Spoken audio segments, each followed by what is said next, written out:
The war chamber of the Kthari Dominion was carved from black stone and lit by floating orbs of pale green fire. It sat deep inside the capital city of Vornzal, on a world whose name no human tongue could say without breaking. For 11,000 years, this room had been the place where empires ended, and new territories were born. The six-limbed reptilian lords of the Dominion had ruled 3 spiral arms of the galaxy from this chamber, and they had grown very used to winning.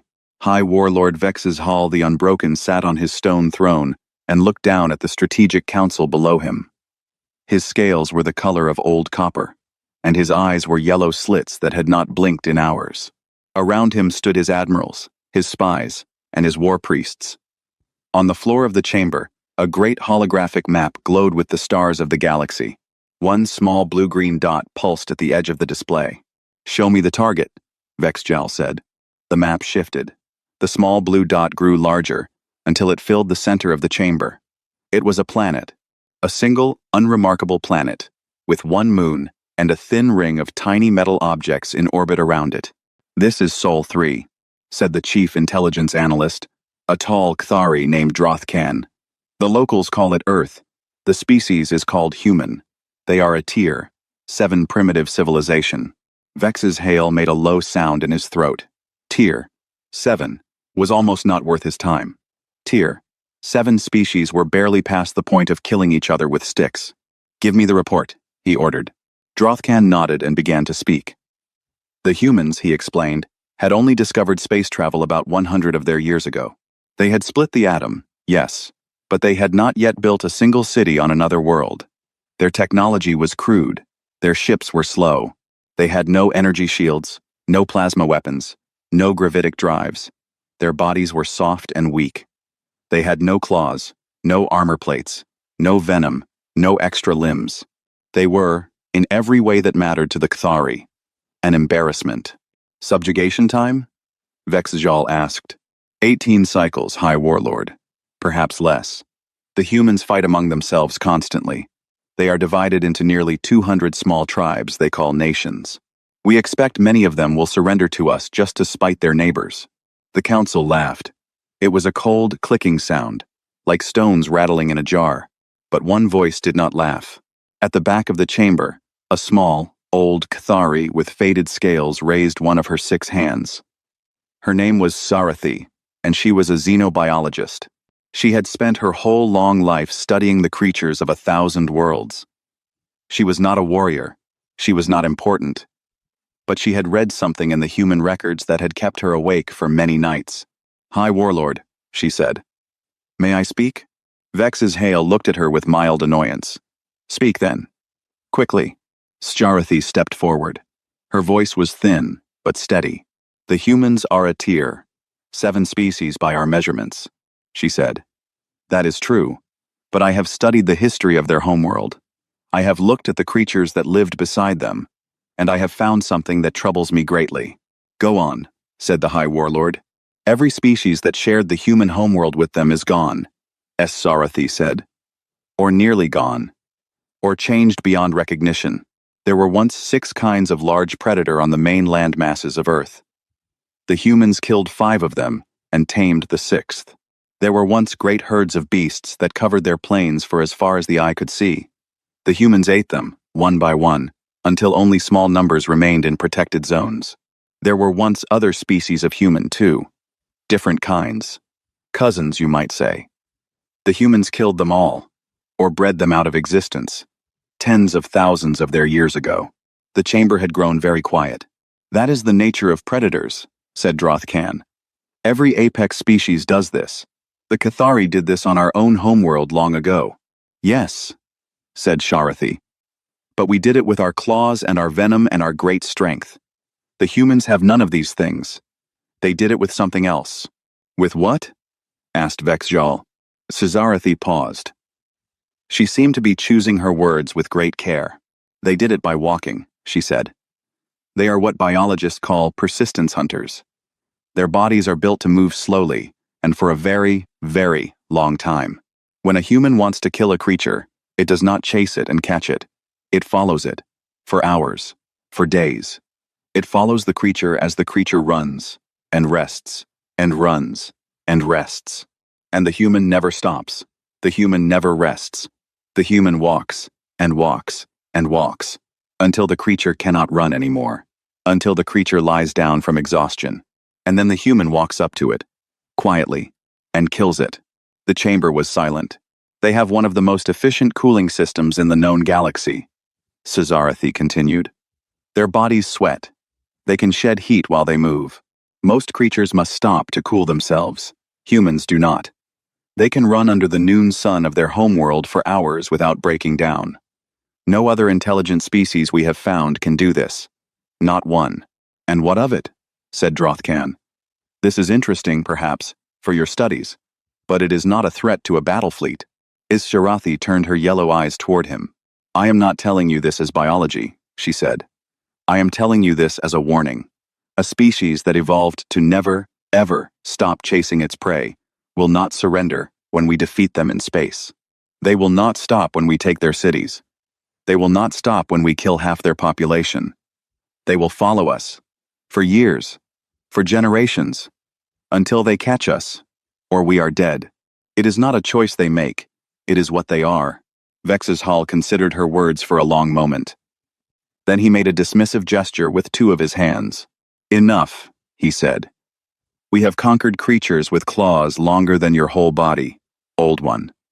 We have ended civilizations that spanned dozens of worlds. A species of soft, slow, weaponless walkers does not frighten me, no matter how far they walk. He turned to his scribe. Prepare the declaration of war. Send it to Earth through the diplomatic relay. Standard terms: unconditional surrender or total annihilation. Cesarethy bowed her head and said nothing more. She had done what she could. The wheels were turning now, and no one would stop them. The declaration was sealed and sent that same day. It reached Earth 72 hours later. In a quiet office in Geneva, a tired diplomat read the message twice. He laughed once, very softly. Then he picked up his communicator and called his superior. Within 3 days, every leader on Earth had seen the Cathari Declaration. They met. They talked. They argued. And then, they drafted a reply. The reply was 4 words long. It said, "Acknowledged, we accept. Begin." The Cathari Vanguard fleet dropped out of jump space at the edge of the Sol system, near the orbit of a cold gas giant the humans called Neptune. It was a grand fleet, the kind the Cathari used when they wanted to make a point. 400 warships of various sizes, led by the massive flagship Iron Triumph, which was as long as a small city and bristled with enough plasma lances to burn a continent to ash. Fleet Admiral Kroshvor stood on the bridge of the Iron Triumph and looked at the holographic display of the system ahead of him. He was in a good mood. He had been promised a quick campaign and a swift promotion. His wife expected him home in time for the hatching of their 7th brood. He smiled, in the way that Cathari smile, which is to say, he showed a great many sharp teeth. Scan the system, he ordered. Find me the human home fleet. I want to know how quickly they will run. The sensor officer worked in silence for several minutes. Then he looked up, and his scales had gone a strange gray color. Admiral, he said. The humans are not running. Then they are hiding. No, Admiral, they are waiting. Kroshvor stepped closer to the display. The image sharpened, and he saw what his sensor officer had seen. The humans had deployed their entire space-capable fleet in a long, thin line across the outer system. They had not pulled back to defend their homeworld. They had not evacuated their colonies on the red planet Mars, or on the moons of Jupiter, or in the mining stations of the outer belt. They were all simply there, in position, as if they had been waiting for this day for a very long time. Curious, said Kroshvor. They have misjudged their position badly. We will teach them what a fleet looks like. Order the forward cruisers to attack the nearest human formation. Light resistance. Test their defenses. Then we crush them in a full sweep. The order went out. 60 Cathari cruisers broke formation and moved forward at high speed. Their plasma lances charged and their shields glowing blue-white. The humans did not wait. Before the Cathari cruisers were even in standard weapons range, the human ships opened fire, but not with anything the Cathari had expected. The humans did not use plasma. They did not use beam weapons. They fired solid metal. They fired long, thin rods of a very heavy metal called tungsten. These rods were not exploded out of their ships by chemical rockets, the way the Cathari records suggested primitive species did such things. The humans had built great magnetic rails, longer than most of their own ships, and they had used these rails to accelerate the tungsten rods to nearly the speed of light. The first volley hit the Cathari cruisers. The energy shields the Cathari were so proud of, the shields that had defended their empire for thousands of years, were designed to stop plasma and beam weapons. They were not designed to stop solid matter moving at relativistic speeds. The tungsten rods passed through the shields as if the shields were not there. They passed through the hulls of the cruisers. They passed through the crew. They passed through the engine cores. They came out the other side and kept going, because nothing in the universe had enough time to stop them. In 6 seconds, the Cathari forward group lost 22 cruisers. "Fire back!"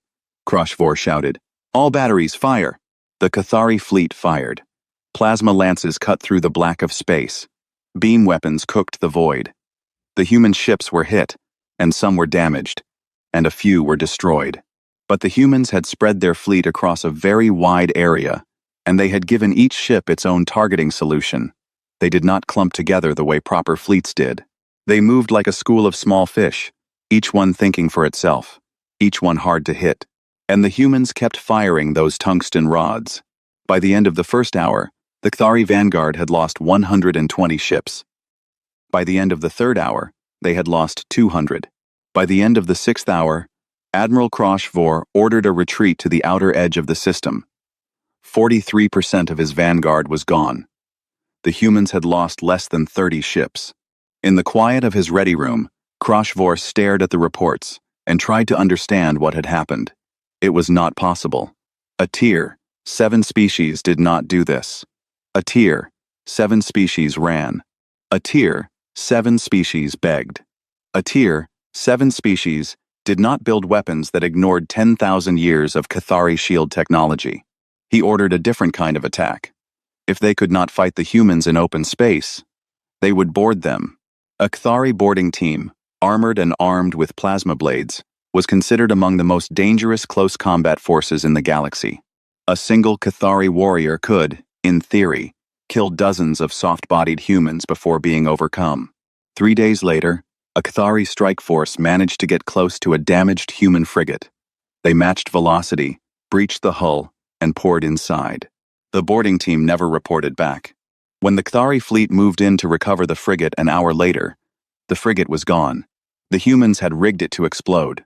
They had waited until the Cathari were fully aboard, and then they had detonated the fusion core.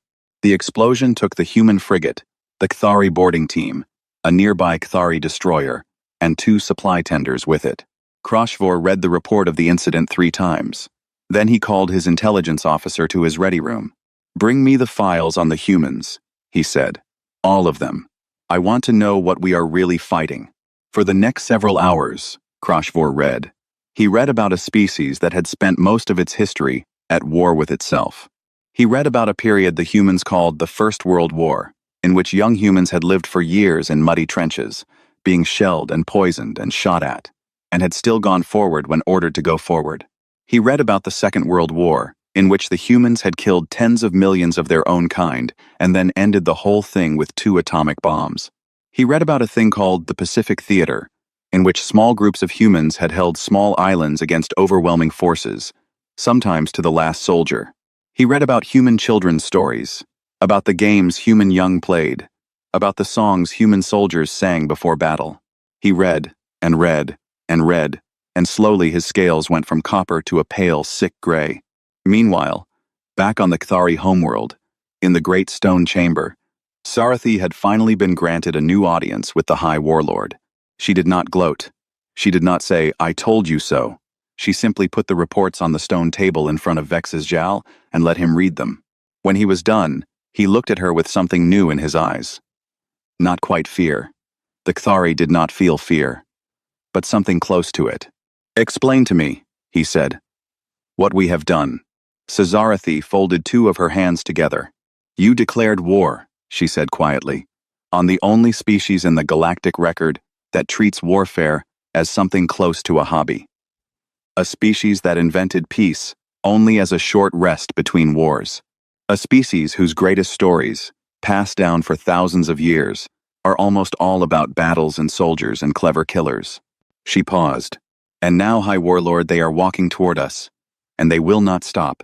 The Kthari had always believed that technology moved slowly. A species developed a new weapon every few centuries. Shields improved by small amounts over generations. Engine designs were refined across many lifetimes. This was the natural way of things. The galaxy was old, and its rules were settled. The humans had not read these rules. Within 3 months of the opening battle at Neptune, human engineers had already begun to take apart the wreckage of Kthari ships. They pulled shield generators from shattered hulls and studied them in orbital labs. They traced the paths of plasma conduits. They copied the math of gravitic drives. They argued with each other, and drew on screens, and built small models of things that did not yet exist. And then, very quickly, they began to build full-sized versions. The first human warships of the new design left the shipyards of Luna and Mars in the 4th month of the war. They looked nothing like the Kthari ships they had borrowed from, because the humans did not build things the way the Kthari built things. The Kthari built ships to look powerful. The humans built ships to work. Their new vessels were ugly, boxy, and covered in strange bulges, where the captured shield generators had been bolted to the existing hulls. But they worked. The new human ships carried kinetic railguns, as before. But now, the tungsten rods were wrapped in a thin sheath of plasma, stolen from Kthari lance technology. When these new rounds hit a target, they punched through like the old rods had done, but they also burned as they passed, leaving behind tracks of melted metal and cooked electronics. A single hit could now kill a Kthari destroyer. 2 hits could kill a cruiser. The human fusion drives were augmented with small gravitic manipulators taken from captured Kthari engines. This did not make the humans as fast as the Kthari. It only closed the gap by half. But it was enough. Enough to chase. Enough to catch. And then, in the 5th month of the war, something happened that the Kthari Admiralty had declared to be impossible. A human strike team captured a Kthari light cruiser, intact, not disabled, not wrecked. Whole. The cruiser was the Bright Fang, under the command of Captain Vosrin. She had been patrolling a trade lane near the asteroid belt when her ship received a distress call. A Kthari merchant vessel, badly damaged, begging for help. Vosrin closed with the merchant to offer aid. The merchant vessel was not a merchant vessel. It was a human ship, painted and disguised, and broadcasting a copied Kthari distress signal. The humans boarded the Bright Fang before the Kthari crew even understood what was happening. The Kthari forensic teams who later reviewed the ship's logs would not discuss what had been found inside on open channels. Some of them refused to discuss it at all. The Kthari crew had been killed, but the manner of it was, the teams reported quietly, unusual. The humans had not simply used guns. They had used knives. They had used their hands. In one corridor, a Kthari warrior 3 times the size of a human had been killed with what appeared to be a length of pipe. The humans flew the Bright Fang back to a hidden shipyard in the outer system. 6 weeks later, the first human interstellar strike fleet left Sol, using a copy of the cruiser's jump drive in every ship. The war stopped being about Earth. It became, very quickly, an invasion of Kthari space. The humans arrived at Kthari colony worlds without warning. They jumped in, fired their kinetic weapons, destroyed orbital defenses, and then did something that the Kthari command found almost more disturbing than the attacks themselves. They landed. Kthari doctrine had always held that orbital supremacy was the deciding factor in a planetary conflict. A fleet in orbit controlled the planet below. The humans did not seem to believe this. They landed ground troops on Kthari worlds. These troops were not large armies. They were small teams, a few hundred strong, heavily armed, and strangely equipped. They moved fast. They destroyed key targets. They left before Kthari reinforcements could arrive. These teams did things that no Kthari had ever seen done in warfare. They lied. They lied constantly, and in ways the Kthari minds could not follow. A Kthari garrison on the colony world of Kathinvor received a supply convoy late in the first year of the war. The convoy carried the standard markings, used the standard codes, and flew the standard formation. The Kthari dock crews waved them in.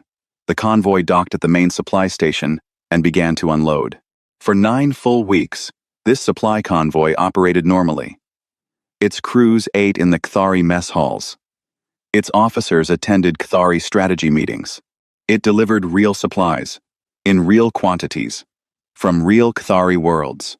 On the 70th day, every ship in the convoy exploded at the same time, in the center of the main shipyard of Cathinvor. The shipyard was destroyed. 60% of the Kthari fleet stationed at that world was destroyed. The explosions were so large that they could be seen from the planet's surface. The entire convoy had been human, from the first day. Nobody in the Kthari Admiralty could explain how the humans had passed the identity checks, how they had fooled the dock crews, how they had sat in meetings, in Kthari uniforms, wearing Kthari faces somehow, for 9 weeks, without a single one of them being caught. The humans had captured Kthari crews and forced them to train the infiltrators, the intelligence services guessed. Or perhaps the humans had simply learned Kthari customs so well that they could fake them. Nobody knew. The Kthari had no defense against this kind of warfare. The Kthari had evolved as the unchallenged top predator of their homeworld. They had never needed to lie to another thinking creature about their identity. They could not think of the idea. When their own spies infiltrated enemy societies, the spies were always Kthari pretending to be different kinds of Kthari, from different regions or clans. The idea of pretending to be a different species, of wearing a different face for weeks on end, was not something their minds easily reached. The humans, it turned out, had been doing exactly this kind of thing to each other for tens of thousands of years. In the stone chamber of Vornzal, Sizarathi was now serving as chief strategic advisor to the High Warlord. It was not a promotion she had wanted. Most of her former superiors were dead. Some had been killed in battle. Several had performed ritual suicide after major defeats, as was the old Kthari custom. The survivors had been demoted, or sent to quiet posts far from the war. She stood before Vex's Zhao the Unbroken, who no longer looked quite so unbroken. His scales had faded. His eyes were tired. His great crown of ceremonial spines had been set aside weeks ago. "I do not understand them," he said to her, one evening. "Explain them to me again. Why do they fight this way? Why do they lie? Why do they wear our faces? Where did they learn these things?" Sizarathi considered her answer. "High Warlord," she said, "the humans evolved alongside other intelligent predators. There were great cats on their homeworld, and wolves, and other kinds of human. They hunted these creatures, and these creatures hunted them. And they all had to outthink each other, constantly, for hundreds of thousands of years." She paused. "The humans developed a way of thinking that we do not have. They can imagine what is inside another mind. They can guess what the other mind is thinking, and then they can imagine the other mind guessing what they are thinking, and then they can guess what the other mind will do based on that. They call this, in their own languages, theory of mind. It is the foundation of their whole way of war." "And we cannot do this?" asked Vex's Jal. "We can, High Warlord, a little, but we are poor at it compared to them. We never needed this skill. Nothing on our homeworld was ever smart enough to lie to us. The humans had to lie to survive. So they became very, very good at it. And now they are lying to us, and we cannot even tell when they are doing it." Vex's Hull was silent for a long time. "How do we win?" he asked. Sharathi did not answer. She did not know. By the second year of the war, the galaxy had stopped laughing. Other species had watched the conflict from a careful distance. Most of them had expected the humans to be crushed within a few months. This was the normal pattern. A young species offended the Kthari. The Kthari fleets arrived. The young species surrendered, or was broken, and the galaxy moved on. Everyone knew how it went. This time, it did not go that way. By the end of the second year, the Kthari had lost 14 star systems. They had lost 3 of their main shipbuilding worlds. They had lost an estimated 60% of their warriors of fighting age. Their economy was shrinking. Their colony governors were sending frantic messages to Vornzal, begging for reinforcements that did not come. And the humans were still moving forward. Slowly, carefully, one system at a time. Never rushing, never stopping. The smaller species of the galaxy began to notice. The Consortium of Free Worlds was a loose group of minor species who had banded together centuries ago, mostly for trade. They were not a military power. They stayed quiet and small on purpose, because the Cathari tended to eat any group that grew too ambitious. The Consortium had watched the war with careful interest. At first, they had expected nothing. Now, they began to wonder. A delegation from the Fenri, a tall and graceful avian species, was the first to make contact with the humans. The Fenri had once been a free people, with their own worlds and their own songs and their own ancient cities. 600 years ago, the Cathari had conquered them. The Fenri had been used as laborers and servants ever since. They had kept their language and their memories, but they had been broken, and they knew it. A small group of Fenri elders, with great risk to themselves, smuggled a message out through trade contacts. The message reached the Consortium, which passed it to the humans. The message said, simply, "We would speak with you, if you will speak with us." A meeting was arranged on a neutral asteroid station at the edge of Cathari space. The Fenri delegation arrived first. They were nervous. They had prepared a long speech of submission, because they assumed that humans, being a rising power, would want tribute. This was how the galaxy worked. The human delegation arrived in a single small shuttle. Out of the shuttle stepped 6 humans. 4 of them were soldiers, and they carried weapons, but they kept the weapons low and did not point them at anyone. The other 2 were a man and a woman in plain uniforms. The woman was old, with gray hair cut short, and her face was dark and deeply lined. She walked with a small limp. Her name was General Elena Okonkwo. The lead Fenri elder, a tall silver-feathered being named Kasiri, began the speech of submission. She spoke of how the Fenri had little to offer. She spoke of how they would serve. She spoke of how they hoped only for mercy. General Okonkwo listened, politely, for about 30 seconds. Then she raised one hand. "Please stop," she said. Her voice was quiet. "I don't want a speech like that. I don't want you to tell me what you'll give up. I want you to tell me what you need." Kasiri was silent for a long moment. Her feathers shifted in confusion. She had never heard a sentence like that before. Not from any major power. In her 600 years of memory, no one had ever asked the Fenri what they needed. "What? What do you want from us then?" she asked. Okonkwo thought about it. "Nothing you don't want to give," she said. "If you want to fight with us, we'll take fighters. If you want to work with us, we'll share plans. If you want nothing at all, you can go home, and we won't come looking for you. We're not the Cathari." Kasiri stared at her. "You are asking us," she said slowly, "to be your equals." "I'm asking you to be our friends," said Okonkwo. "If you want to be. Equal is a starting point." The Fenri did not return home. They joined the human effort that same week. Word of the meeting spread quickly. The Consortium of Free Worlds sent their own delegation within a month. Then came the Droshan, a slow and thoughtful aquatic species. Then the Velmara, the Chikatan, the Onovo, and a dozen smaller groups. Each one came expecting to be used as tools. Each one found, instead, that the humans treated them as equals. The humans had a gift for this work, and the Cathari never understood it. The human ambassadors learned alien names correctly, and said them without complaint. They learned alien customs. They ate alien food, even when the food made them sick, and they did not make faces or complain. They went to alien funerals when Allied soldiers died, and they wept real tears. They remembered the hatching days of alien children.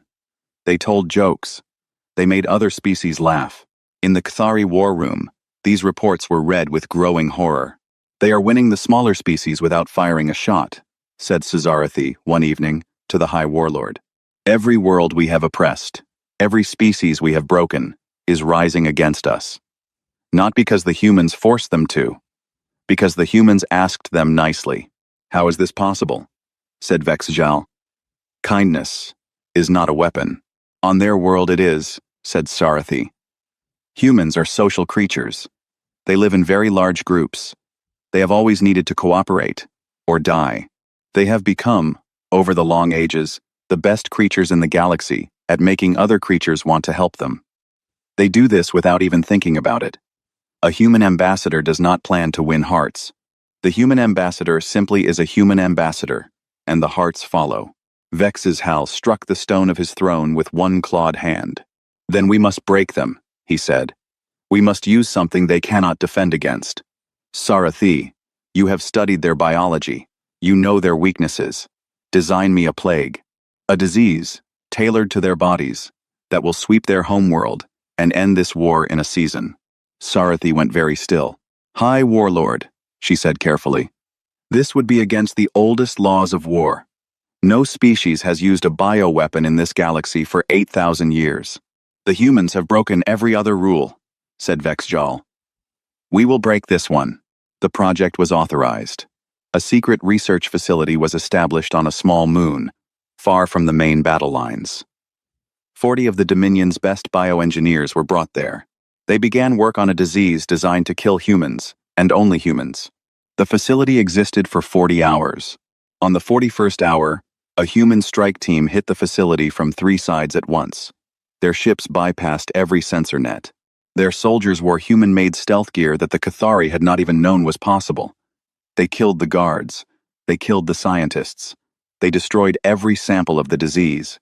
They set fire to every research note and every data storage unit. Before they left, they painted a message on the wall of the main laboratory, in perfect Cathari script. The message said, "We know what you tried to do. Do not try it again." Nobody in the Cathari intelligence services could explain how the humans had learned of the facility. It had been built in total secrecy. The scientists had been transported there in unmarked ships. The moon was not on any star chart, but the humans had known. Somehow, the humans always knew. In the stone chamber of Vornzal, Vexjal the Unbroken sat alone and looked at the message, which had been photographed and sent to him by the survivors of the strike. He read it many times. Slowly, an understanding came to him. He had not been fighting a species of soft walkers, as he had thought at the start. He had not been fighting warriors, as he had come to believe in the middle. He had been fighting something older and stranger than either. He had been fighting a species that had spent its whole history learning how to outthink every other thinking thing it had ever met. And they had outthought him. Completely. He was very tired now. He had been fighting for 3 long years. He had lost many children. He had lost most of his fleet. He had lost the faith of his colonies. He had lost, he realized, the war itself. Sarathi, he called out, softly. The old xenobiologist came forward. Yes, High Warlord? Send a message to the humans, he said. Tell them I wish to talk. Tell them I wish to end this. Sarathi bowed her head. Yes, High Warlord. I will send the message. And she did. In the 4th year of the war, the Cathari capital system itself came under blockade. Human ships arrived at the edge of the Vornzal system in great numbers. They did not attack the homeworld. They did not bombard the cities. They simply took positions at every jump point, and they cut off all trade, all supply, and all movement in and out. It was the kind of blockade that, given enough time, would starve the Cathari homeworld into submission. But the humans did not want to starve anyone. High Warlord Vex's Hal sent his message of peace through a Fenri intermediary. The message was received by the humans within a day. The reply came back within another day, which was unusually fast by the slow standards of galactic diplomacy. The reply said, "We will meet. Name a place." A neutral station was chosen, far from any occupied world. The Cathari delegation traveled there in a small, unarmed vessel. Vex's Hal went in person. His advisors had begged him to send a lower-ranking officer, for his own safety. But he had shaken his head. He had started this war. He would end it himself. Sarathi went with him. The humans were already at the station when the Cathari arrived. General Elena Okonkwo led the human delegation. She had aged in the years of the war. Her hair was fully white now, and her limp was worse. But her eyes were the same steady brown they had always been. The 2 delegations met in a small, plain room, with a single stone table between them. Vex's Jal sat on one side. Okonkwo sat on the other. "I have come to surrender," Vexjal said, through a translator. Okonkwo shook her head. "I don't want to surrender," she said. "I want a peace." Vex's Hal did not understand the difference at first. Among the Cathari, There was no difference. A defeated enemy surrendered. The victor took what it wanted. That was how the galaxy worked. Okonkwo, seeing his confusion, tried to explain. The humans, she said, had come to the table with a list of demands. But the demands were not what the Kthari expected. There would be no territorial losses. The Kthari would keep their homeworld. They would keep their core systems. They would keep the worlds they had built themselves, as long as those worlds had Kthari populations living on them willingly. There would be no reparations in gold or goods. The only thing the Kthari had to return were the enslaved populations of other species, which would be freed and given the choice to go home or remain where they were as free citizens. There would be no war crimes tribunals for ordinary soldiers, for admirals, or even for most generals. Only the highest leaders, those who had ordered specific atrocities, would face trial, and those trials would be fair. The humans would provide defense counsel themselves. The Kthari government would remain a Kthari government. The humans would not install puppets. The humans would not choose new leaders. The Kthari people would choose their own way forward, subject only to certain constitutional reforms that the Kthari would draft themselves, with human input only as advisors. Vex's Hal listened to all of this in silence. When Okonkwo was finished, he sat still for a long time. "I do not understand," he said finally. "We declared war on you. We tried to use a plague against you. We killed many of your people. You had us in the palm of your hand. Why would you not crush us?" Okonkwo considered the question. "There is one demand," she said. "One that is not negotiable. Name it. The Kthari will join a new galactic compact, a compact of peace. It will be a place where all species, large and small, have a voice. No species in the compact will be allowed to wage wars of conquest against another. If a member breaks this rule, all other members will join together to stop them." Vex's Hal nodded slowly. "And humanity will lead this compact?" "No," said Okonkwo. "Humanity will be one vote among many, the same as the Fenri, the same as the Droshan, the same as the Kthari, once you have joined." Vex's Jal stared at her. "You fought us for 4 years," he said slowly. "You beat us in every system. You broke our fleets. You outthought our spies. You have the whole of our homeworld at your mercy. And you are asking for one vote?" "One vote," said Okonkwo. "And a promise to stop conquering people." "Why?" asked Vex's Jal. His voice was quiet. "Why this, and not more?" Okonkwo looked at him for a long time. She was, he realized, thinking about how to answer. She was not performing. She was trying to say something true. "We have fought a lot of wars," she said at last. "More than you know. Most of our history is war, fighting each other, on our own little world. And we learned something, slowly. We learned it at terrible cost. We learned that when you beat an enemy and then grind them into dust, you do not create peace. You create the next war. The children of the defeated grow up hungry and angry, and they come back for you in 30 years, or 50 years, or 100. We have seen this pattern over and over on our world. We have buried tens of millions of our own because of it." She paused. "So we stopped doing it," she said. "Not all at once, not perfectly, but we stopped.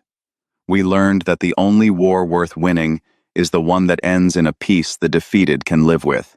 A peace your former enemy can grow old inside. A peace where their grandchildren have no reason to hate you." Vex's Jal lowered his head. He did not know what to say. "We are not being kind, High Warlord," Okonkwo added. "Let me be clear about that. We are being practical. Every species we have shown mercy to has become our friend. Every species the Kthari have crushed has become our ally against you. Mercy is a better weapon than cruelty. We learned this the hard way, many times over. Now we are teaching it to you." The peace was signed 3 weeks later. It was called the Compact of Stars, and it was the first true galactic government in the known history of this part of space. The Kthari joined, so did the Fenri, so did the Consortium of Free Worlds, and the Droshan, and the Velmara, and the Chikotan, and the Onovo, and dozens of others.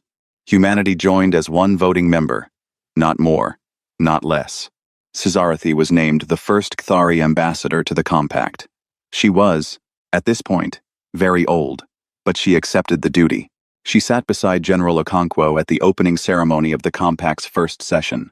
The session was held on a neutral station, built for the purpose, with one chamber large enough to hold representatives from every member species. During a quiet moment in the ceremony, Cesarathy leaned toward the general. "I must ask you one last time," she said. "Why did you not destroy us? Every other species in the galaxy would have." Okonkwo smiled a small, sad smile. "Because we know how that story ends," she said, "and we are tired of reading it." The generations that followed saw a galaxy unlike any it had been before.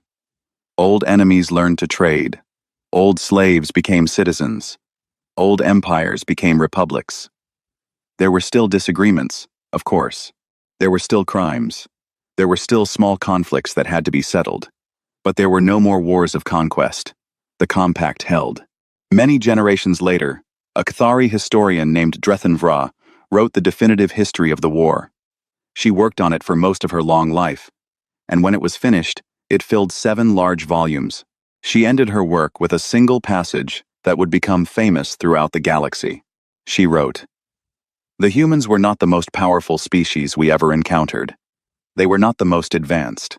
They were not the most numerous. They were simply the first species we ever met who had already made every mistake we were about to make, and who were willing to teach us, at gunpoint if necessary, not to make them ourselves." Above the entrance to the Compact's headquarters, carved in the languages of every member species, was a line of text. It was a translation of the 4-word reply that Earth had sent, many years earlier, to a foolish declaration of war. It said, "Acknowledged. We accept. Begin." And the galaxy, at last, was at peace.